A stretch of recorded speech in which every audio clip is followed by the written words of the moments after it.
ಸರ್ಕಾರಿ ನೌಕರರ ಸಂಘದ ಅಧ್ಯಕ್ಷರಾದ ಶ್ರೀಯುತ ಷಡಕ್ಷರಿ ಅವರ ನೇತೃತ್ವದಲ್ಲಿ ಇವತ್ತು ಬೃಹತ್ ಮಹಾ ಸಮ್ಮೇಳನ ನಡೆದಿದ್ದು, ಸಮ್ಮೇಳನ ಬಹಳ ಅದ್ದೂರಿಯಾಗಿ ನಡೆದಿದ್ದು, ಈ ಸಮ್ಮೇಳನಕ್ಕೆ ಭಾಗವಹಿಸಿರ್ತಕ್ಕಂಥ ಎಲ್ಲ ನನ್ನ ನೌಕರ ಬಂಧುಗಳಿಗೆ ಹೃದಯಪೂರ್ವಕ ಅಭಿನಂದನೆಯನ್ನು ಸಲ್ಲಿಸ್ತೇನೆ.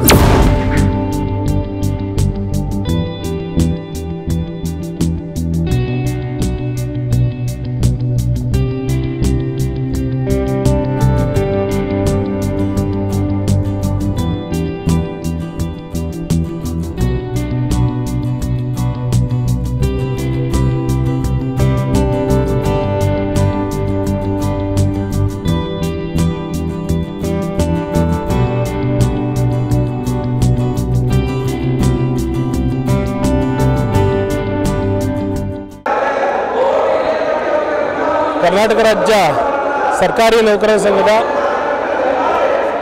ಅಧ್ಯಕ್ಷರಾದ ಶ್ರೀಯುತ ಷಡಕ್ಷರಿ ಅವರ ನೇತೃತ್ವದಲ್ಲಿ ಇವತ್ತು ಬೃಹತ್ ಮಹಾ ಸಮ್ಮೇಳನ ನಡೆದಿದ್ದು, ಸಮ್ಮೇಳನ ಬಹಳ ಅದ್ದೂರಿಯಾಗಿ ನಡೆದಿದ್ದು, ಈ ಸಮ್ಮೇಳನಕ್ಕೆ ಭಾಗವಹಿಸಿರ್ತಕ್ಕಂಥ ಎಲ್ಲ ನನ್ನ ನೌಕರ ಬಂಧುಗಳಿಗೆ ಹೃದಯಪೂರ್ವಕ ಅಭಿನಂದನೆಯನ್ನು ಸಲ್ಲಿಸ್ತೇನೆ. ಧನ್ಯವಾದಗಳು.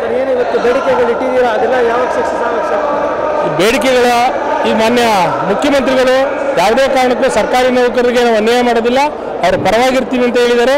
ಈ ಕೂಡಲೇ ಅವರು ಈಗಲೇ ವರದಿ ತರಿಸ್ಕೊಂಡು ಕೆಲವೇ ದಿನದಲ್ಲಿ ಅದನ್ನು ಜಾರಿಗೊಳಿಸ್ತಕ್ಕಂಥ ಒಂದು ಭರವಸೆ ಇದೆ ಸರ್. ಮಾಡ್ತೀನಿ ಅಂತ ಹೇಳಿದ್ದಾರೆ ಮಾನ್ಯ ಮುಖ್ಯಮಂತ್ರಿಗಳು. ಅದರ ಮೇಲೆ ಅವರು ಏನು ಡಿಸೈಡ್ ಮಾಡ್ತಾರೆ ಅದೇ ರೀತಿ ವರದಿ ಬಂದ ತಕ್ಷಣ ಜಾರಿ ಮಾಡ್ತಾರೆ. ಆ ಭರವಸೆ ಇದೆ. OPS NPS ಸಹ ಮಾಡ್ತಾರೆ ಅಂತಕ್ಕಂಥ ಭರವಸೆ, ಕ್ಯಾಶ್ಲೆಸ್ ಟ್ರೀಟ್ಮೆಂಟು ಸಹ ಮಾಡ್ತಾರೆ ಅಂತ ಭರವಸೆ ಇದೆ. ಮೂರೂ ಭರವಸೆ ಕೊಟ್ಟಿದ್ದಾರೆ, 100ಕ್ಕೆ 100 ಪಾಲು ಮಾಡ್ತಾರೆ. ಧನ್ಯವಾದಗಳು.